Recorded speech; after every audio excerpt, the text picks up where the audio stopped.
আমার প্রিয়জনেরা, আপনি কি ভালো আছেন? নতুন বছর কেমন লাগছে?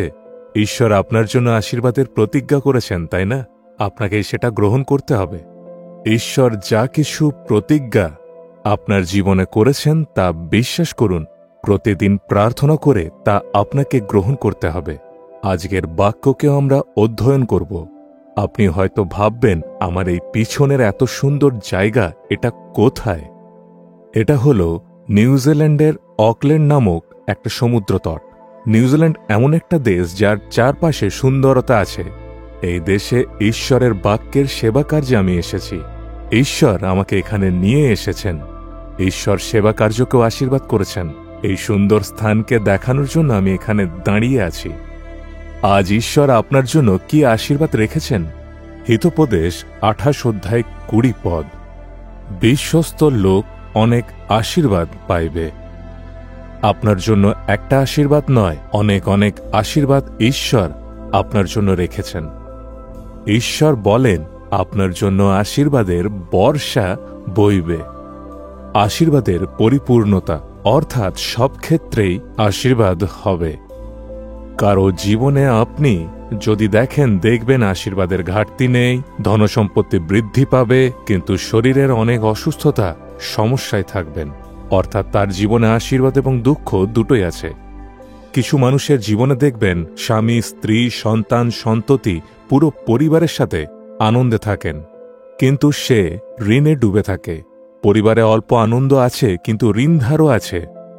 কিছু কিছু লোক এটাও বলে যে সেবা কার্যে এত সফলতা আছে, কিন্তু আমাদের মণ্ডলীতে এক একটা ব্যক্তি কাঁটার সমান, তারা আমাকে এতটাই কষ্ট দেয়, সেই কারণে সেবা কার্যেও খুব চিন্তায় আছি। আপনার জীবনে অবশ্যই আশীর্বাদ আছে, কিন্তু আনন্দ নেই। এইভাবে কিছু কিছু ক্ষেত্রে অনেক দুঃখে থাকেন, কিন্তু ঈশ্বরের প্রতিজ্ঞা এই শরীরের অসুস্থতা দূর করে, আর এই জগতের জীবনে যা কিছু প্রয়োজন তা ঈশ্বর আমাদের দিয়ে থাকেন। ভরপুর আনন্দের সাথে সেই আশীর্বাদে লিপ্ত হওয়ার জন্য ঈশ্বর দিয়ে থাকেন। এই আশীর্বাদের পরিপূর্ণতায় আপনাকে আসার জন্য ঈশ্বর আপনাকে কি বলেন? সমস্ত বিশ্বস্ত লোকেরা অনেক আশীর্বাদ পাইবে। আপনি বিশ্বস্ত লোক হিসেবে থাকবেন, তবেই ঈশ্বর আপনাকে আশীর্বাদ দিবেন। যে মনুষ্য বিশ্বস্ত নয়, ঈশ্বর তাকে কিভাবে আশীর্বাদ দিবেন? আমাদের সৃষ্টিকর্তা ঈশ্বরের সামনে আমাদের বিশ্বাস যোগ্য থাকতে হবে। যিনি আমাদের উদ্ধারকর্তা প্রভু যীশু খ্রিস্টের সামনে আমাদের চালচলনে বিশ্বস্ত থাকতে হবে। আমাদের পিতা ঈশ্বরের মনকে খুশি করার মতো বিশ্বস্ত থাকতে হবে। যেখানে আপনি কাজ করেন, আপনার মালিকের জন্য আপনি প্রকৃত মনুষ্য হিসেবে থাকতে হবে। যদি 8 ঘন্টা 10 ঘন্টা কাজ করতে হয়, তাহলে কঠিন পরিশ্রম করবেন, কখনোই ছলনা করবেন না।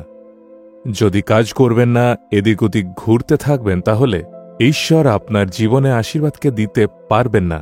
বিজনেসে সততায় থাকতে হবে, হেরাফেরি করা চলবে না, ভেজাল করা চলবে না। এমন করলে ঈশ্বর কখনোই আপনাকে আশীর্বাদ দিবেন না। আপনি প্রকৃত মনুষ্য থাকবেন। আপনি যদি প্রতারক হন, তাহলে প্রভু আপনার জীবনে কিভাবে আশীর্বাদ দেবেন, নিজেকে আপনি পরখ করে দেখুন। জিহুদাকে ঈশ্বর বিশ্বাসযোগ্য ভেবে তার হাতে দায়িত্ব দেন, কিন্তু সে শত্রুদের সাথে হয়ে যীশু খ্রিস্টকে ধরিয়ে দেওয়ার সিদ্ধান্ত নেয়। বিশ্বাসযোগ্য নয় বলে সে আত্মহত্যা করে। নূতন নিয়মে অননীয় এবং সাফিরা নামে স্বামী স্ত্রী তাদের ধনসম্পত্তিকে বিক্রি করে তাই ঈশ্বরের কাছে দেওয়ার সিদ্ধান্ত তারা নেয়। বিক্রি করে তাহার মূল্যের কিছু অংশ নিজের কাছে রেখে দেয়, প্রেরিত এরা বুঝতে পারবে না ভেবে। এইভাবে তারা ঈশ্বরের কাছে প্রতারণা করে। তাদের শেষ বাইবেলে লেখা আছে যে 2 জনেই মারা যায়। যারা বিশ্বাসযোগ্য নয় তারা ধ্বংস হবে। আপনার জীবনের সর্বদাই সততার সাথে থাকার জন্য চেষ্টা করবেন। এ হেরাফেরি করে, ও প্রতারণা করে, এইভাবে অন্যের দিকে তাকাবেন না। নিজের জীবনের পবিত্রতার উপরে মনোনিবেশ করুন। আপনি যদি জাগতিক লোকের উপরে মনোযোগ দেন, তাহলে আপনি সমস্যায় পড়বেন।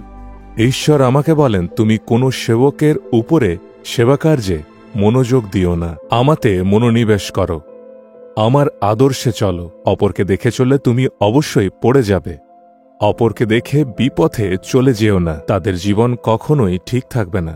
নিজে স্থির করো যে আমি বিশ্বাসযোগ্য থাকব আর আমি পবিত্রতায় জীবনে চলব। আজ আপনাকে সিদ্ধান্ত নিতে হবে আমি বিশ্বাসযোগ্য থাকব, আমি কাউকেই তাকাবো না।